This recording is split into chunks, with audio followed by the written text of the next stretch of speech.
This was the paragraph, the first paragraph he had typed, not the last, but the first that steps down into the depths of Alan Wake 2 to try and convince the viewers that are watching from home to understand why this deserves Game of the Year. Because this is a game between him and them, an invitation, a challenge. How could they not accept? The sheer audacity of him to say such things when games like Baldur's Gate 3 and Resident Evil 4 Remake exist. Even with this impossible situation presented to them, they stayed to find out how it would end up while questioning whether the reality they live in is the real one or the one presented before them is. Just be prepared, for there will be a lot of spoilers ahead for Alan Wake 2. My book has questions. Past the bolt cutters. They broke in for the sake of Tammy's book. Nothing to do with a murder. So, with the year winding down after so many incredible games from new entries in series like Legend of Zelda, incredible remakes of past games like Dead Space, the Game of the Year list will be absolutely full of games that, if released in any other year, could win the award. And I'm going to predict that we will see the biggest variety of games win this award from various outlets across the gaming industry compared to any year that has come before. And I want to say what these outlets choose for their Game of the Year is wrong, because this year is that stacked. But with that said, and after playing most of the potential Game of the Year candidates myself, Alan Wake 2 stands above all that has come before. Surprisingly, I must admit for myself, even as the fan of a first game, I never expected myself to enjoy this game as much as I did, but that's enough messing around. Let's dive into what makes Alan Wake 2 my Game of the Year. Starting off with the combat, which is probably easily the weakest part of the game, so the combat at a foundational level is really basic and exactly what you would expect in a game like this. It's a third-person game where you shoot guns, use healing items, and manage resources that makes fights significantly easier. Like propane tanks you can shoot that explode to deal massive damage to enemies, or flares that could be used defensively when under attack to stun enemies. And you even get some cool differences in combat for the two main characters you play as, thanks to the upgrades and collectibles they have access to through different means of attaining them. Saga can find fragments and lunchboxes to upgrade her weapons, like the magnetic pull upgrade for the crossbow that pulls bullets you shoot into your crossbow bolt sticking in an enemy, or the charms you can equip that give varying effects, like increasing the quality of resources found, which these charms can only be attained by completing doll puzzles only available to Saga in her side of the story. Then Alan has access to Words of Power, which also give Alan different upgrades to his abilities, and weapons like giving the chance not to consume ammo when firing his revolver. And these can be found hidden away by following these golden arrows that illuminate when a light is shined at them. Also, various weapons are also hidden away for both characters and can be missed if you're not paying attention, which I do very much appreciate in my survival horror games. Now, this all sounds great, and it is, definitely when paired with a flashlight mechanic, where you have to use battery power from your flashlight to burn away the darkness on enemies so you can do damage to them with your guns, not to mention outside of some really cool set-piece moments, combat encounters are pretty spread out, making them much more intense, since the further into the game you get, the more challenging scenarios become, making your resource management that much more important, definitely in the small sections where the game limits what is available to you. With that said, because of how few combat encounters you have throughout the game, which I must say I did really like that about the game since it kept me on edge, never knowing when the next fight would come while also making the moments where you face waves of enemies feel refreshing, some of the issues really stand out more because of it. Now, these issues I ran into range from not so bad to somewhat annoying. While in combat at times when reloading weapons, mainly Saga's crossbow since it has a longer reloading animation and I used it a ton because it's my favorite weapon in the game, if I got damaged, my game would glitch out and I would be unable to use items or weapons. So I had to reload a save to fix this issue. It didn't happen a ton, maybe 5 to 10 times in the 22 hours I spent playing through the game, but it was annoying. Then other times enemy AI would bug out, like with the wolves, which sucked because it's important that combat works flawlessly since it's so far and few between, not to mention the enemy variety is a little bit lacking, especially during the early parts of the game before the combat really opens up with the different weapons. Heck, even friendly AI bugged out on me. Like at the beginning of the game where Casey got stuck in a loop trying to climb a ledge, which I'll say altogether, friendly AI and NPCs also probably bugged out around 10 times during my playtime with the game. Then my final issue I had going back to the combat, the flashlight feels very clunky to use. I don't remember how it felt in the first Alan Wake since it's been a good 10 years since I played it, but the aim assist with the flashlight, at least on controller, felt terrible. It was way too strong at times. When I tried to use my flashlight boost on enemies, it would just not hit their weak points at all, and cause me to waste battery power to the point where I would literally just ignore the enemies if possible. Mainly the Taken Divers, whose design I absolutely love, but man, the flashlight boost does not like to work on them because of the aim assist. Luckily, I did remedy this, haha, see what I did there, by turning off aim assist. But it's silly that even having aim assist on causes an issue like this, and I don't know how this gets past Q&A testing.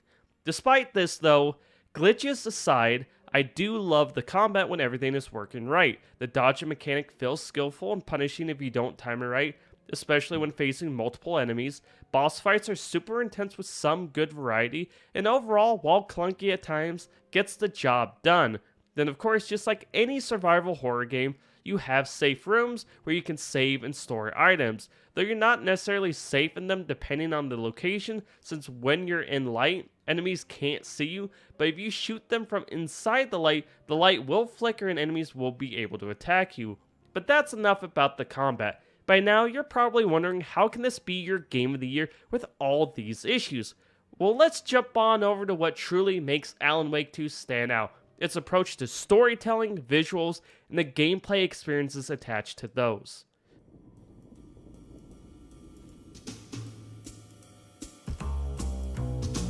Such a dark place, am I trapped in here? Is this real? I cannot remember. There was a manuscript, it held a key. A vicious cycle, I must not surrender. Which this starts with the two main characters I mentioned before. The FBI detective Saga Anderson, whose story revolves in what I'll just call the real world with more open-ended areas, and of course Alan Wake's story, which takes place in a dark place that is a more focused linear experience. Now once you progress so far into the story, you will gain the ability to swap between characters at save rooms, allowing you to complete either character's story, though it is encouraged to swap between the two often since Alan and Saga interact with each other throughout the game, connecting their stories in the overall plot, which you actually can't see the end of either without progressing both stories to a certain point.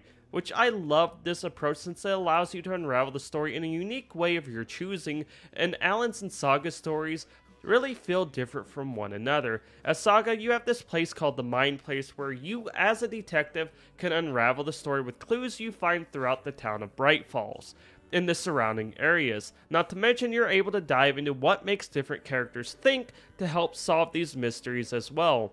Another great thing I loved about Saga's story is it had that very classic survival horror feel to it.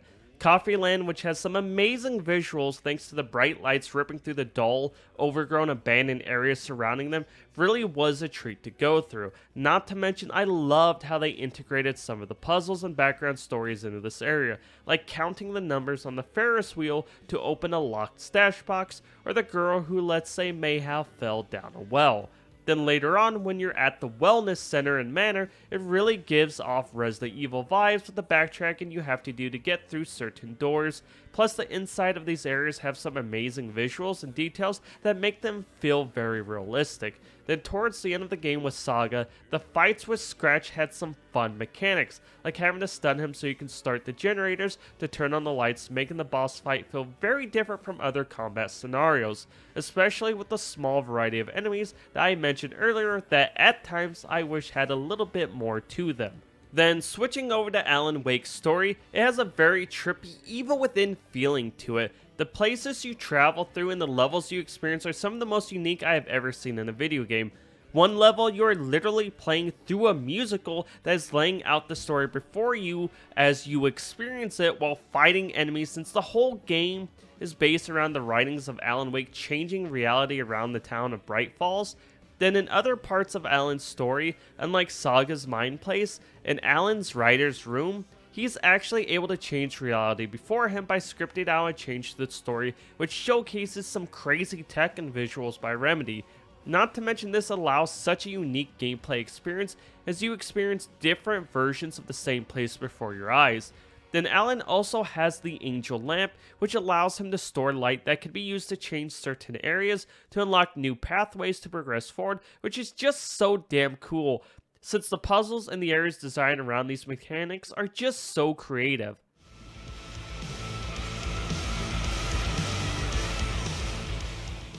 These different mechanics between these two really allows each to stand on their own as truly unique experiences that come together amazingly well, thanks to not only the incredible art direction that also incorporates real life actors into the story, but the god tier music that really brings it all together into an experience unlike anything before it. Like way later on when you're down by Cauldron Lake fighting waves of enemies while a live band plays above in the sky. Really is one of the coolest set pieces I've ever seen in a video game. And also the voice acting and performance of everyone involved are the best I've seen in a game this year.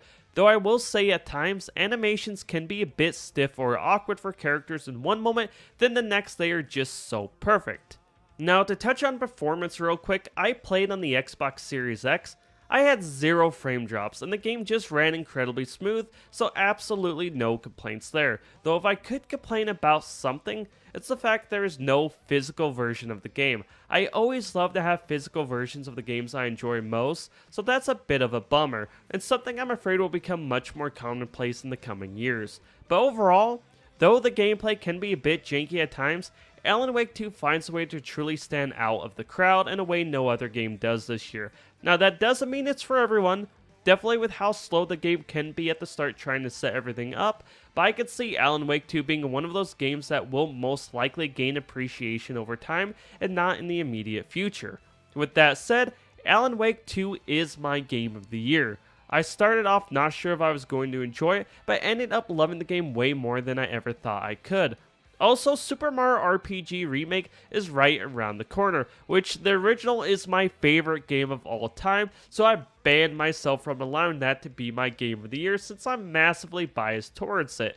Anyway, I highly recommend Alan Wake 2, and hopefully it won't be another 13 years before we get a sequel from Remedy. Better lovemaking and deeper connection to animals. With a thermos full of hot coffee close at hand, you are always prepared for what comes